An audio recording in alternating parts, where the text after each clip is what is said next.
Every once in a while, a horror movie comes along that takes a concept we've seen 100 times before and somehow finds a way to make it feel fresh. Obsession is one of those movies. At first glance, it looks like a fairly straightforward supernatural horror film. A lonely guy has feelings for a girl. He discovers a magical object that can grant wishes. He uses it to get what he wants. Things go horribly wrong. That setup isn't exactly revolutionary. But what surprised me about Obsession is that beneath all of the horror elements, it's really a movie about desire, loneliness, entitlement, and the dangerous idea that love is something you can earn, deserve, or even force. The story follows Bear, a young man who has been in love with his friend Nikki for years. He's the kind of character many viewers will probably recognize immediately. He's shy, awkward, and convinced that if Nikki would just give him a chance, everything in his life would finally be perfect. The problem is that Nikki doesn't see him that way. And instead of accepting that reality, Bear becomes obsessed with the fantasy version of their relationship that exists in his head. This is where the movie introduces its supernatural element, a mysterious artifact known as the One Wish Willow.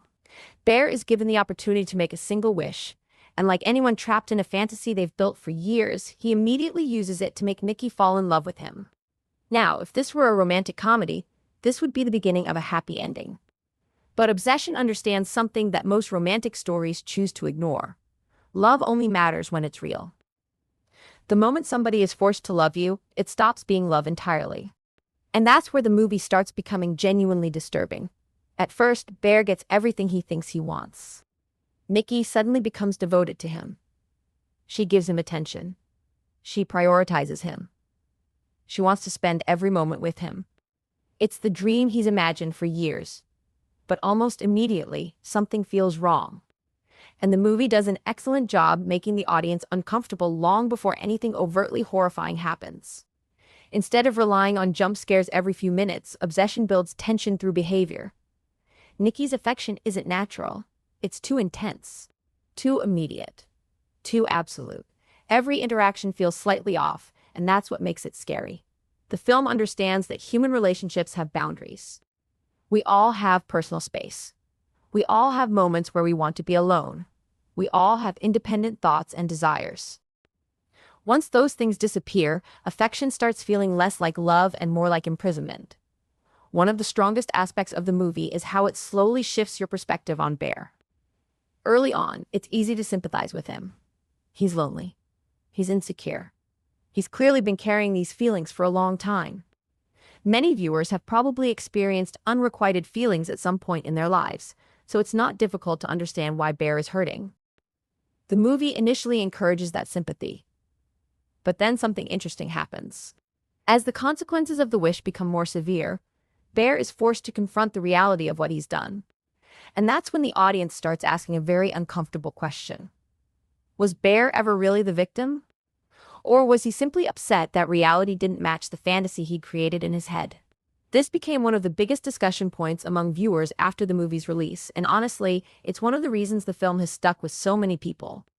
Rather than presenting Bear as either completely good or completely evil, the movie allows him to exist in that messy gray area where real people often live. He isn't some cartoon villain. He's somebody who made a selfish choice because he believed it would make him happy. The tragedy is that he never stopped to think about what that choice would mean for Nikki. And that's where the horror really comes from. A lot of modern horror movies focus on monsters, ghosts, demons, or killers. Obsession is more interested in the monster that can exist inside ordinary people. The belief that somebody else's feelings don't matter as much as our own. The belief that we deserve love simply because we want it badly enough. The belief that if we could just control one little thing, everything would finally work out. Those ideas sound harmless at first. But the movie takes them to their logical conclusion and shows how destructive they can become. Another reason the film works as well as it does is the performance from Enda Navarrete as Nikki.